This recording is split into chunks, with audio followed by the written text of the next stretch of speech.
સુરતમાં ભાજપના કોર્પોરેટર રેશમા લાપસીવાલાએ સસ્તા અનાજની દુકાનમાં રેડ કરી હતી, જેમાં અનેક ખુલાસાઓ થયા છે। ગ્રાહકોને 8 કિલો ઘઉં, 3 કિલો ચોખા આપતા હતા, જેને કારણે બાતમી મળતા રેડ કરવામાં આવી હતી।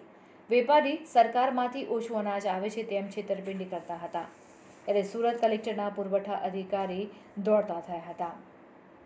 સુરતના ભાજપાના કોર્પોરેટર રેશમા લાપસીવાલાએ રેડ કરી હતી, જેમાં ગોપીપુરા સ્થિત કિરપારામ મહેતાના ખાંચામાં આવેલી દુકાનમાં રેડ કરતા વેપારી ચોંકી ઉઠ્યો હતો।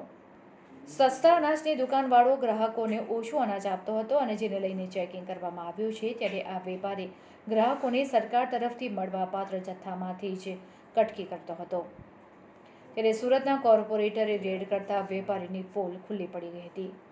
કોર્પોરેટરે કમ્પ્યુટરમાં શું જથ્થો બતાવ્યો છે તેને લઈને પણ ચેકિંગ કર્યું હતું, ત્યારે આ સમગ્ર ઘટનાની જાણ સુરતના પુરવઠા અધિકારીને કરવામાં આવી હતી, જેને લઈને પુરવઠા અધિકારીએ પણ ટીમ સાથે દુકાનમાં ચેકિંગ હાથ ધર્યું હતું। મહત્વનું છે કે લાંબા સમયથી આ વેપારી દ્વારા છેતરપિંડી કરવામાં આવતી હતી। વધેલો અનાજનો જથ્થો કોને આપવામાં આવતો હતો તેને લઈને પણ વધુ તપાસ હાથ ધરવામાં આવી રહી છે। અગાઉ પણ સુરતના એક કોર્પોરેટર દ્વારા સસ્તા અનાજની દુકાનમાં ચાલતા કૌભાંડનો પર્દાફાશ કરવામાં આવ્યો હતો અને તે વખતે દુકાનદારનો પરવાનો રદ થયો હતો। હવે આ વખતની રેડમાં પુરવઠા વિભાગ શું કાર્યવાહી કરે છે તેને લઈને સૌ કોઈની નજર છે।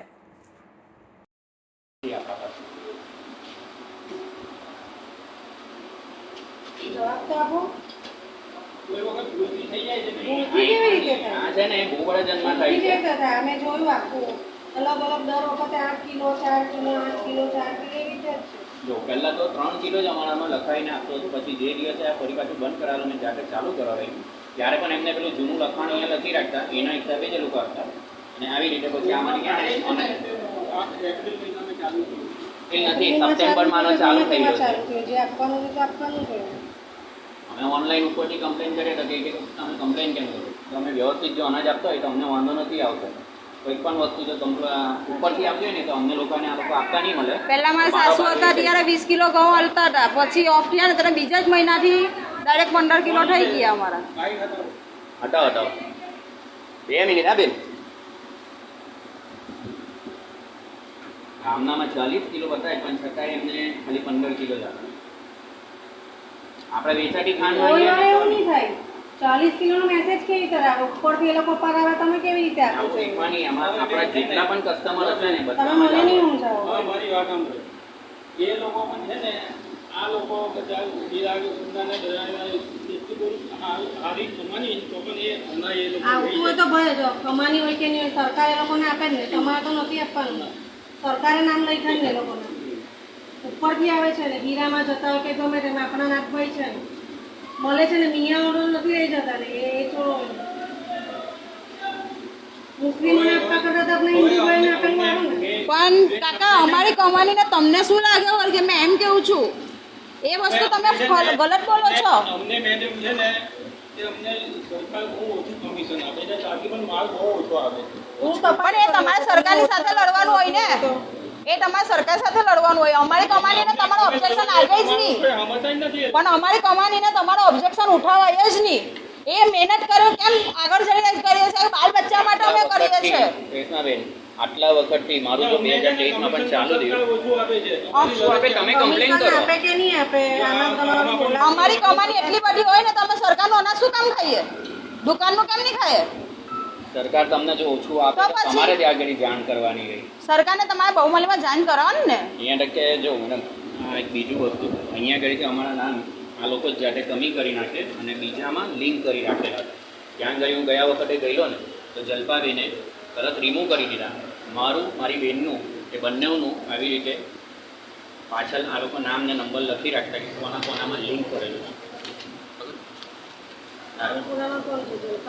જલપાબેન હતા એમની જગ્યાએ હવે ડિટેલ્સ આવેલા છે, હા કોઈક નવું આવેલું આવી રીતે આ લોકો પાછળ બીજાના કાર્ડમાં લિંક કરી નાખેલા અને બહાનું એવું બતાવતા કે આ ભૂલથી એની જગ્યાએ નવા કોઈએ એટેચ કરી આગળ જઈને પછી આપણે દાવાની રીતે કરીને નવે પછી ચાલુ કરાવીએ ને તો પણ આ લોકોનું પાછું આવશે। આવા બીજા 2-3 જણ છે। આટલા વર્ષથી ચાલતી હોય ને મને આ બહુ યોગ્ય નથી લાગતું એમ।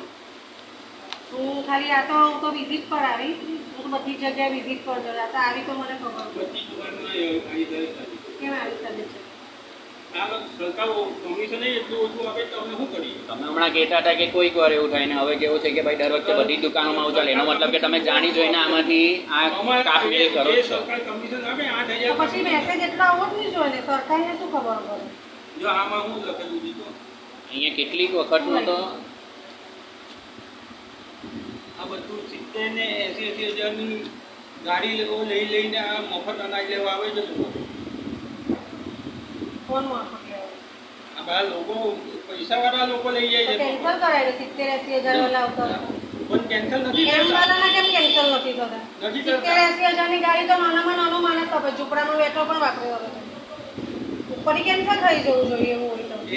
એ કેન્સલ નથી કરતા એ લોકો. અમે કહીએ છીએ કે ભાઈ આટલા બધા પૈસાવાળા માણસ કેન્સલ અહીંયાથી જ થઈ જાય. એમ વાળા હોય, એમ વાળા એ લોકો પાસે પણ બધું હોય તો આપણે એ લોકોને આપીએ છીએ ને, તો આપણા જ લોકો લેતા હોય તો શું વાંધો આવે?